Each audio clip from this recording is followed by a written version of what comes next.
तस्वीरें जहां केंद्रीय गृह मंत्री अमित शाह के साथ साथ राष्ट्रीय अध्यक्ष जेपी नड्डा भी उनके आवास पर पहुंचे, उन्हें श्रद्धांजलि दी। हालांकि उनके अंतिम संस्कार की घोषणा की अभी आधिकारिक घोषणा होना अभी बाकी है। कब उनका अंतिम संस्कार किया जाएगा और कहां किया जाएगा, इसकी आधिकारिक घोषणा अभी होनी बाकी है। लेकिन उससे पहले श्रद्धांजलि देने का सिलसिला जारी है। उनके निवास स्थान पर हर कोई पहुंचकर उन्हें श्रद्धासुमन अर्पित कर रहा है, उन्हें याद कर रहा है। दो तस्वीरें आप इस वक्त अपने टीवी स्क्रीन पर देख रहे हैं, जहां बीते कल एम्स में पूर्व प्रधानमंत्री मनमोहन सिंह ने अंतिम सांस ली, और पहली तस्वीर में जहां प्रधानमंत्री नरेंद्र मोदी का काफिला उनके घर पहुंचा, श्रद्धासुमन उन्हें अर्पित किए गए। तो भारत के पूर्व प्रधानमंत्री मनमोहन सिंह ने 92 साल की उम्र में इस दुनिया को अलविदा कहा। बीते शाम उनकी तबीयत बिगड़ी, जिसके बाद दिल्ली के एम्स में उन्हें भर्ती किया गया, अस्पताल के इमरजेंसी वार्ड में रखा गया।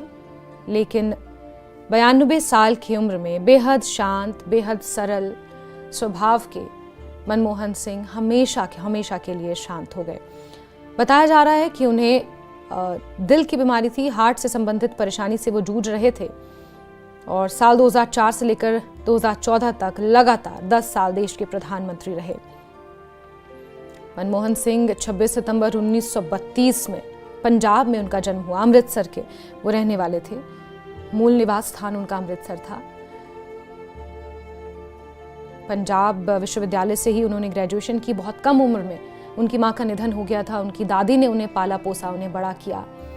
दिल्ली कॉलेज ऑफ इकोनॉमिक्स से उन्होंने शिक्षा ग्रहण की, अर्थशास्त्र की। बेहद जाने माने अर्थशास्त्री थे। वित्त मंत्री भी नरसिम्हा राव की सरकार में रहे, और जब रिसेशन एक बार पीक पर था, उस वक्त उन्होंने कुछ जो नीतियां लेकर आई, जिसमें प्राइवेटाइजेशन, ग्लोबलाइजेशन, इस तरह की जो नीतियां उनके दौर में लागू की गई, उन नीतियों का असर ये हुआ कि भारत की अर्थव्यवस्था ऐसे दौर में भी जब विश्व की अर्थव्यवस्था लुढ़क रही थी, उस वक्त भारत कहीं ना कहीं अपने पैरों पर खड़ा रहा, और उनकी इन्हीं नीतियों का आज तक वर्णन किया जाता है, जिक्र किया जाता है।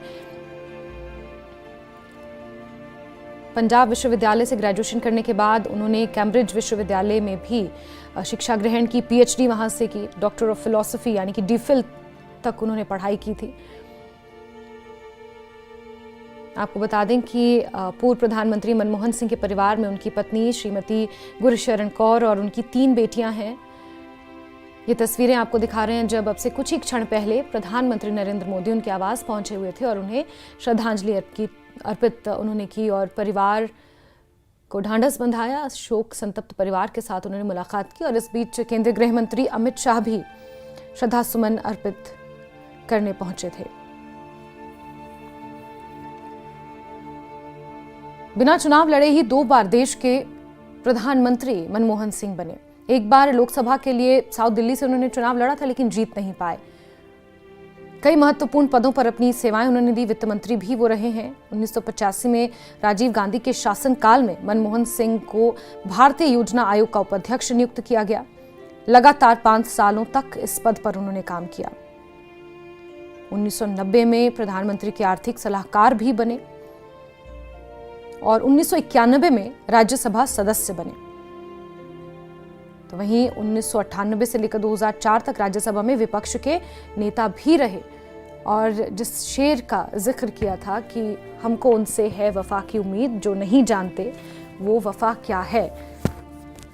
तो सुषमा स्वराज के साथ संसद में एक बार जब बहस हो रही थी, चर्चा हो रही थी, तो उस वक्त उन्होंने कटाक्ष स्वरूप इस शेर का जिक्र किया था, और शेरो शायरी का जो अंदाज था उसको लेकर भी पूर्व प्रधानमंत्री मनमोहन सिंह की कई बार चर्चा होती थी। वो इसी तरह शेरो शायरी के अंदाज में कई बार विपक्ष पर निशाना साधते थे, कई बार सरकार पर तंज कसते थे।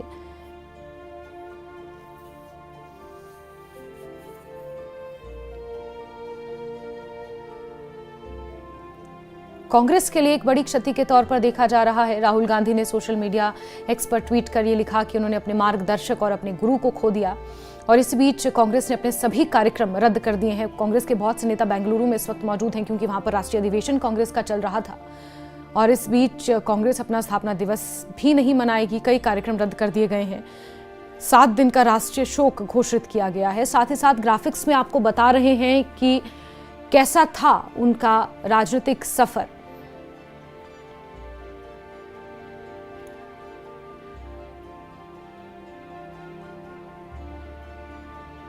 प्रधानमंत्री नरेंद्र मोदी की तस्वीरें आप देख रहे हैं जो शोक व्यक्त करने के लिए पहुंचे हुए हैं। बेहद शांत स्वभाव के थे मनमोहन सिंह और कई बार इस चीज़ को लेकर, उनके इस व्यक्तित्व को लेकर उनकी निंदा भी होती रही, लेकिन हमेशा वो ये बात कहते थे कि मीडिया मेरे बारे में कुछ भी कहे, विपक्ष मेरे बारे में कुछ भी कहे, नेतागण मेरे बारे में कुछ भी कहें, लेकिन मेरा गवाह मेरा इतिहास होगा। और वाकई ये बात सच है कि जिन नीतियों को उन्होंने लागू किया इन 10 सालों में जब वो देश के प्रधानमंत्री रहे, उन नीतियों का जिक्र और उन नीतियों का असर आज तक हम हमारी अर्थव्यवस्था पर देखते हैं।